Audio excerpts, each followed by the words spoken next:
All right, parents, welcome to Central Football, and this is for parents, and here's some information for you. I know you've been waiting for it. Challenges with COVID has caused us to rethink and alter the way that we do a lot of things around here. We've been running the strength and conditioning program. We're looking at our practices, water access for our kids at practice. We have things like locker room and shower that we need to deal with. All of these things are considerations that we have. All right, one of the biggest things that I want to talk to you about is our primary mode of communication. Many of you have been utilizing this back and forth with our coaches this summer, and that is the Band app. That is our sole mode of communication in large numbers, and it will be this throughout the season.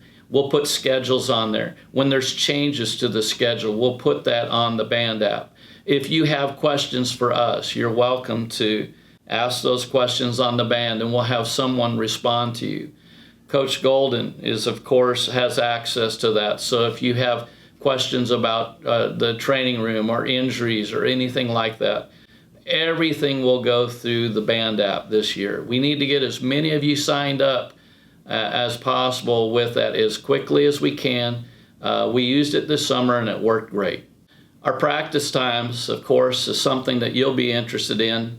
And really for our JV and varsity kids, we will be practicing much like we have in the past. We'll have morning practices. Now those generally start at 6:50. The kids are on the field and ready to go at 6:50. Some of our later practices in the week will start at 7:30. Those end so that we can get them to class on time. That's a second period class, so we stop about 9 a.m. in the morning. We meet after schools for film and also weightlifting sessions. Other than that, you'll see responsibilities for showing up on Saturday morning for film of our past game, and also a light weightlifting session and injury evaluation. And of course, our first official practice day is September 7th, and that's Labor Day. And it's a great way to emphasize that, yes, we will be practicing with our older kids, the JV and the varsity, at 8 o'clock in the morning, 8 to 10 a.m. on Labor Day. Again, that's our first official practice of the year, and we've got to get ourselves ready for scrimmages and games on down the road. So in normal years, we strongly encourage each team member to ride back on the team bus. This is not a normal year, and so we understand that if parents will want to take their student home with them, they can. We'll have a QR code in a document that they will sign, and the big thing here is kids can only ride home with their parents. Now, they'll have to take all their equipment home, and if they're riding home with a parent after a game, that means they're taking helmet and shoulder pads with them. They are responsible for making sure that those things come back to school with them the next day. So that QR code is actually attached to a document that will have to be filled out at the game site itself. There are some stipulations on that, but that will need to be filled out before they're allowed to go home, and again, only with parents. Meetings. Let's talk a little bit about meetings. You know, there's always things that come up through the season that need to be discussed. Just want you to understand that we're never going to have a meeting with a parent when emotions are heated or emotions are high. And so we don't want to make these kinds of meetings or have these kind of conversations after a game. We're more than happy to set up a time where we can sit down when everybody's ready to have a good conversation. Those things, I do want you to know a couple of things about, though. When we have those meetings, it'll be a kind of a policy here that if we have a meeting with parents, then that student is going to be in the meeting with us. It's the way that we can best get to the bottom and find a solution for the problem that exists. If you have any misunderstandings or any questions that you need to have answered, The first thing you should do is contact the position coach. If that doesn't take care of the problem, then you are more than welcome to contact me with any problems that you have. We've got fundraising going on, and one of our main fundraisers will take place here fairly early in the year, and it's having the kids provide emails and text numbers to contact asking for donations for the football program. We'll be starting that within the first 2 weeks of school starting. One of the other things that we do is we use corporate sponsorship for football here at Central. And so we have a 4-foot by 5-foot banner that we put up behind our bleachers here on campus. We're looking for businesses, different corporations that would be willing to help us in this way. All right, so here at Central, and especially at what we call our house here, the field house, we promote a family atmosphere. And we pay attention to 2 things. One, we promote and have been promoting throughout the summer the golden rule, and that is treating others the way that you want to be treated. So many of the problems, really, that exist in our society, I think, could be solved just by considering others. My dad always emphasized and taught me to always think about walking a mile in someone else's shoes. And that's nothing more than considering the path that others have taken, the difficulties and challenges that they have day by day, and understanding that sometimes we have an easier path than others. Irregardless of all of that, just consider what people are dealing with day by day and try to be an encouragement to them. A family atmosphere is really what we're looking for here, treating others the way that you want to be treated, and understanding and trying to understand the difficulties and challenges that other people deal with is really important to us. Because really, in the end, a poor use of social media can cause real problems in team chemistry. And more important than that, we want to make sure that our kids are evaluating people on the strength of their character and not by any other factor in life. And now, here's a few words from Claire Golden. She's our head trainer here at Central. Hi, I'm Coach Golden. I'm one of the athletic trainers here at Central. Myself, Coach Shipley, and Coach Wyman are the 3 athletic trainers that are here for your kids. We are here if they get injured. We're here to help them stay on the field. If they get injured, they get hurt, we'd like for them to come to us, and so that way we can evaluate them. Try to save you guys money and from having to take them to the ER or to the doctor. If it's something we can treat and take care of here, it's free of charge. Now, if you want to take them to the doctor, we can definitely help you out. We've got some great team doctors we work with. If you have your own doctor, not a problem. We just ask you bring us notes so that way we know what kind of restrictions we're working with. We do have treatments available in the training room for them to come in either before school, during lunch, during athletics period, or after school, depending on when their practice is.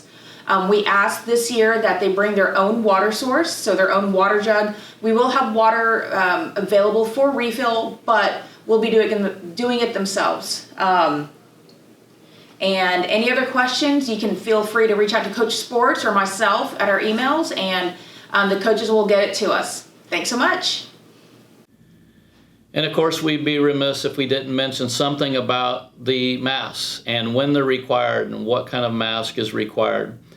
Anytime our kids come into the field house, into the locker room, they'll have to have a mask on. They'll wear that mask from the locker room all the way to the showers, and we have hooks that we've already placed inside the shower room, so they'll take that mask off, hang it up on the hook, they'll shower, and immediately they'll be putting that mask back on. So we're following that policy indoors. Now, I will say that we have ordered a bunch of gaiter sleeves that go over our kids' necks for outdoors. That's for outdoors only. So we'll be providing that as a part of their equipment this year.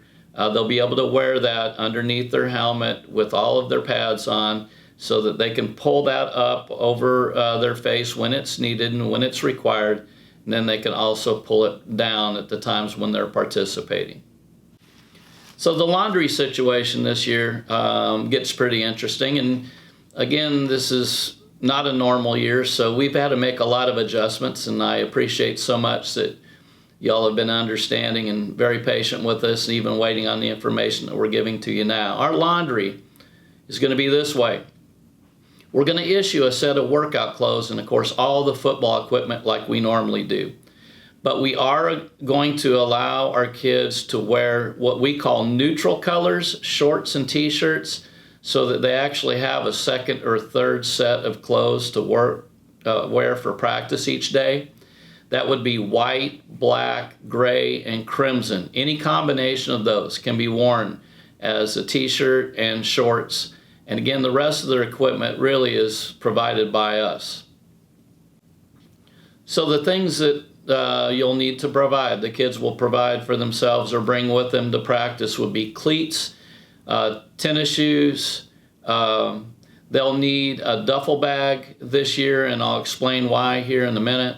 The rest of the equipment will be provided. We will not be washing the workout clothes here at the field house this year. The kids will be taking those clothes home each day. So when we're done with practice and they're done showering, they'll put all of their cloth into a duffel bag. We will provide some shopping bags if they need to, and then they'll take that to class, up to school with them the rest of the day. The game uniforms we will still launder here at the field house. So again, that would be the game jersey and game pants. But again, emphasizing that the workout clothes will be going home. We will not be doing the laundry here. Now the challenge is going to be they are responsible for making sure that they bring their workout clothes with them every day. They can leave their shoulder pads, they can leave their helmet here, they can leave their cleats here. Everything else will be going home and coming back every day. If they don't have their workout clothes, they will not be able to work out. We will not be issuing second and third sets to them. So it's a big change for us. It's a change that needs to be made. And so again, the emphasis is if they don't bring their workout clothes, they won't be able to work out. And of course, that could definitely affect their playing time. Okay, and none of the Booster Club representatives could be here, so I'm going to read you some basic information about our Booster Club from our president, Amy Manners. Hello, football families. I know we are all looking forward to the kids getting out on the field and playing the game they love, and are sure you are too. Because we can't meet in person, we want to share some information about Central High School Athletic Booster Club and what we do. The Central High School Athletic Booster Club is a nonprofit organization dedicated to providing equipment and services for the UIL athletic programs at Keller Central High School. We work with the KISD Athletic Department, Central High School administration, and coaching staff to support the goals for each athletic program.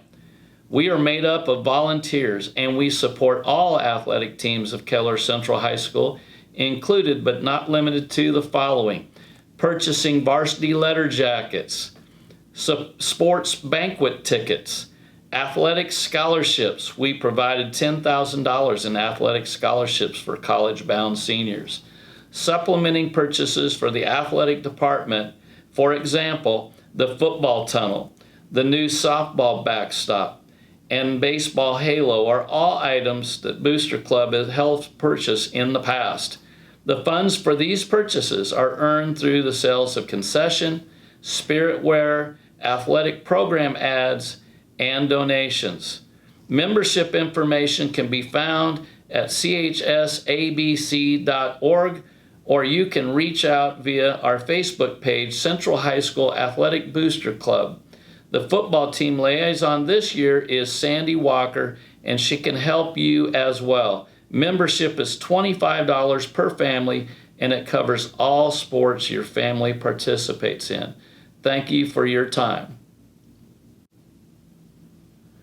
And of course, we think we have a fantastic program. I wanted you to know that it is full color and all the ads in it.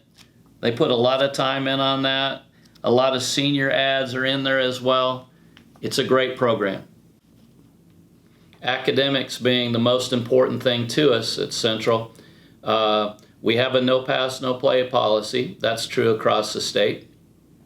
we really emphasize with the kids here and want you to know that we emphasize this is a no-zero zone.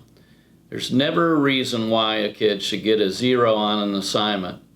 And we want you to know that that's what we're emphasizing and want to work together with you as a team to make sure that our kids get a great education. All right, so it's an unusual year. We all know that. So many of the students and probably some of our players are going to be doing classes remotely. But I want to just emphasize to you, of course, to be a part of the team and to participate in the games, you have to attend practice. You have to be there at practice to be a part of the program. Listen, I know there's a lot of challenges, a lot of trials, a lot of struggles that we've already been through, but we're excited about the football season and we're ready to get out of the house and get this thing going. So I hope you're excited as well. I appreciate so much your support for our program. We love working with your kids. They're fantastic. I know this answered a lot of questions for you. Probably a lot of questions arose, but we'll work through them. Again, welcome to Central Football for 2020.